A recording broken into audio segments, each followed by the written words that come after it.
Happy Thursday, everyone. Yes, I did say Thursday. Thank you for tuning in and listening to me, CJ, on Beyond the Dating Apps. We have so much to talk about. I have been analyzing data and talking to regular listeners and figuring stuff out. So we've got a lot to get into. I am going to try and keep this episode to a minimum. Again, looking at data, I'm trying to figure out if the 10 to 15-minute episodes are better than the 25 to 30-minute episodes. So please, I need all feedback on that. Thank you everyone that's commented and then chased me and been like, where's the episode? So I was like, oh my gosh, yes, my bad. There's been a lot going on, no excuses, but I'm here. And today's episode, as you may have seen from the description, is where are all the good ones at? And what to do when you come off the date naps, finally. I do want to add that even though I'm fully encouraging and supporting of people leaving the dating apps, I do help people use them better and use them as they should have been used when they first come out. So I, yes, will fully be on the hill to get rid of apps and force people to start again, but at the same time do respect their power. I did benefit from the dating apps. I went on dates with people I never would have met and feel like they were really useful. And I have very lovely couples around me that met through the dating apps, again, because they were using them correctly. So yes, this episode is about what happens to you and what you can do after you've chose to leave the dating apps. And we will jump into it. I do want to also mention that last week we had a bit of a divide on listener feedback. Really fun, actually, because last week I listened to it straight away. You shouldn't do that. And then I did it the day after with a very good dear friend. And I really enjoyed the episode. I liked how short it was. I liked the fact I wasn't too scripted. There wasn't too many notes for me to be looking at the screen about it. It came from a very real, passionate place. And from the other side of it, people felt that that was so different from what they've seen. So I guess this is about you guys coming on a journey with me and me learning how to be. I said that I needed to learn from radio to podcast, and now I'm learning what I want this to be and what I want this to be for you guys. So any feedback would be really lovely. So jumping into the episode, where are the good ones at after the dating apps? I called this the first section the swipe hangover, because we all feel the come down coming off dating apps, especially if you've been on the dating apps for a while, you've had more than one, and you use them daily, which we know you all do. So there is going to be this dopamine crash that you will feel from not getting matches or not swiping at people. And I just wanted to speak about that and raise it. We will experience that, okay? If you are choosing to leave something that has give you happiness, within reason, happiness and all the good feelings in that immediate moment, and then it's not there anymore, you are going to probably feel a little bit hopeless. I have felt that myself, and this is why people typically do jump back on around about a Sunday night, because it does hit them. So you may feel a little bit lost on like how to move forward. You may feel even lonelier, even more lonely than you did prior. And this is all normal feelings because you're removing that access to yourself. I wrote here an illusion of abundance online versus the what seems like lack of offline. We don't cold approach. We don't speak to strangers anymore. So it will naturally feel like you've got no hope and you're not going to be able to find your partner. And it's so far from the truth, so far from the truth. So I did also want to mention that there's something I hear a lot, and I hear it probably daily, which is, where are the good ones? Where are the good ones at, CJ? where are the good men at, and where are the non-crazy women at? And it's really funny because it often means that most of you don't trust your own judgment, and you wouldn't be asking that question because you know they're there because you're one of them, surely. So I just wanted to mention that the good ones don't, they don't just vanish. We actually, after years of scrolling, they go off the radar, they go do their own thing. And this is why I, moving swiftly into the next section, recommend building that life again for yourself. What does your life look like if you are single? And use this opportunity and this time and starfish on a bed and appreciate it and use this freedom. And this is what we're going to move into, which is like how to use this time to like empower and educate yourself and learn actually what do I want from a partner, and how can I spot people in public that might be the next person.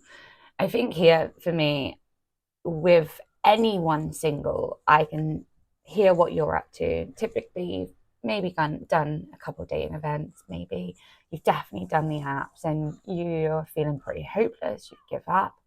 Again, I've been there, I hear it, I get it. Yet we forget that if we put ourselves out of our comfort zone, whether that be, and I go on about this, but networking events, hobbies, run clubs. We've got so many run clubs at the moment. The singles events that are blowing up everywhere and are continuing to blow up because people are so done with doing it over a phone. So I would really, really recommend, and I've been getting questions all week from people from TikTok and Facebook asking, like, I live here, where would you recommend I go? What agency would you want me to go to?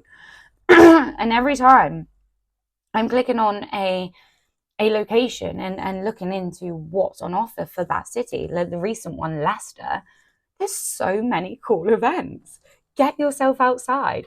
Do you need some coaching? Do you need some workshops? This is, again, it's all part of you building you and becoming the partner you want to attract. And we're not perfect, and we don't seem to look at this time of being single as a time of reflection and growth and change. We see it as sadness, but this time right now where you get to starfish in bed is the time to really work on yourself and see what you like about this world and see what activities you like. And the idea that your perfect partner is going to come to you while you're sat in front of Netflix every evening not doing anything about it is ludicrous and unrealistic, unless you're on a dating app. But even then, as we're talking about, it's not working. So I really highly recommend people, and I will help you if needed, get outside. Get outside, especially with cuffing season and winter in season. We need to be making sure that we are consciously putting ourselves in environments that are going to be better for us or be good for us. It's something I always offer, and in all of my coaching, any of my workshops, and it is that clarity and confidence and self-awareness of yourself. So when you are in this world looking for a partner or just going about your day and then it just happens, you have that confidence and clarity in yourself to win that. So when you show up as someone clear, calm, and curious, you attract the same energy. And good people aren't hiding. They're just allergic to chaos and drama and the dating app and the Love Island and the bullshit of what dating and relationships have become. So the good people are out there. The next bit, men, I need you to stay with me because I'm going to say 2 words and you're going to switch off, and I don't need you to because I don't mean what you're going to hear. Loving yourself without the fluff. And I don't mean about, I mean, baths can be included, but I don't mean, face packs and loving yourself in that sort of way. I mean like, spa days, etc. I mean like discipline, boundaries, learning your worth in this world without another human, knowing that you're worthy without another human beside you, showing up testing yourself, proving to yourself you are who you say you are. And for me, a prime example is showing up weekly and doing this, whether that was before on the radio show or now. Me showing up weekly is committing and proving to myself I can do this. The question I always start most of my coaching with males or females is, would you date yourself? And previously we've spoke about it. Most people answer no. And my next question to that is, how can you expect anyone else to want to date you then? So this whole element of loving yourself is more about you being able to look in a mirror and say, yeah, date me. I'm a catch. I'm kind. I go out the way for people. I'm considerate. I can be honest about how I'm feeling in a rational, emotionally regulated way, And then my typical catchphrase, which is, become your perfect partner. And I really do stand by that. And I'm very fortunate that I get to see that in the couples around me. So guys, I hope I gave some tips there, or been of some help, that these feelings and the loneliness that creeps in, and it's going to probably keep creeping now, with you coming off the dating apps, is normal. And there are so many ways that you can put yourself outside meeting people and then meeting your perfect partner. And if you need any help, I'm available. I have opened up my coaching again, so please, any inquiries, either send me a message at cj.ldio@hotmail.com, or for any of the socials. I get message from everywhere. So if that is needed, I can send you a PDF of what I'm offering right now. Again, it kind of goes to this episode. We need to be making sure that we have clarity, confidence, and self-awareness. And as a result of having all this and walking forward and loving yourself, it's coming to you. It's coming to you. Let's read an Am I the A-hole? And then I will leave you to your Thursdays. Hey CJ, I wanted your honest opinion on something, and maybe your listeners can weigh in too. Guys, I've been seeing this guy for about 2 months. He's kind, thoughtful, and honestly, everything I thought I wanted. But a few weeks ago, he told me his ex still lives with him. Apparently, they broke up earlier this year, but they're both still on the lease, and he says they're just roommates now. I tried to be understanding. Moving out is expensive and life's complicated. But every time I go to his place, there are reminders of her everywhere. Her stuff in the bathroom, her shoes in the hallway. It doesn't feel like she's an ex. I told him I wasn't comfortable continuing unless they live separately. And now he says I'm being controlling and insecure. I don't want to be that person, but I also don't want to ignore my gut. So, am I being unreasonable? Or is it fair to say if your ex is still living with you, you're probably not ready to date someone new? No. There's so many lines on this. There's so many things to talk about. Okay, so 2 months and they haven't said they live with their ex. I'm not liking that straight away. I love that you were feeling the good feelings, etc. But he has not been honest from the start. That's a big detail not to tell, regardless of how you might have reacted to that. And then for him, like, I've been in this situation myself, and it was actually, again, it was a joint house. They were selling it, but her stuff was there. The photos were there. And it's uncomfortable as a woman. And I can guarantee it would be the same for a man there as well. And this is like a conversation about widows as well, because that's different. But going back to this, yeah, I can understand you feeling uncomfortable. I also do not like that he called you controlling and insecure because you racist. That's not very understanding, even though that is a difficult situation to be in, and he could have been a lot more understanding of this. No, you are not the a-hole here. Thank you for sharing this. I'm sure my listeners will drop some comments in, and thank you. Guys, I just wanted to like summarize the show. We've like obviously spoke about how pulling off the date nap is going to cause some sort of like drop. We spoke about how you can get yourself out there. Are you self-employed? Go to networking events. Are you single and live anywhere?